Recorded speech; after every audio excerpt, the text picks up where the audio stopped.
5 আগস্টের গণঅভ্যুত্থান পরবর্তী যে প্রধান দাবি ছিল ছাত্র লীগের সন্ত্রাসীদের চিহ্নিত পূর্বক বিচারের আওতায় নিয়ে আসা, তো তারাও এটি তাদের যে মানে গাফিলতি রয়েছে স্যাররা স্বীকার করেছে এবং বলেছে যে ইতিমধ্যে শাহবাগ থানায় যে মামলা করা হয়েছে সেখানে আরো ইনক্লুড করা যায় সে বিষয়ে তারা কাজ করছে। যদিও রাষ্ট্রপক্ষে শুরু হয়ে গিয়েছে, তারা কাজ করছে। তো এটি তারা বলেছে যে এটি মানে তাদের গাফিলতি রয়েছে।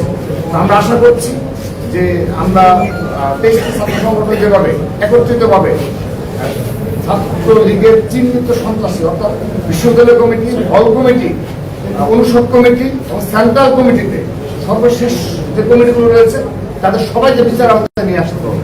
পরবর্তীতে এখান থেকে যারা কেউ 5 আগস্টের পরবর্তী বাস্তবতায় কিংবা জুলাইয়ের গণঅভ্যুত্থানে তারা সংঘর্ষের ভূমিকা রেখেছে, যদি কেউ থেকে থাকে প্রমাণ সম্পর্কে তাদেরকে বাদ দেওয়া হবে। আর যদি কোনো সংগঠনের মাঝে গুপ্ত থেকে থাকে তাদেরকে বিচার আওতায় নিয়ে আসতে হবে।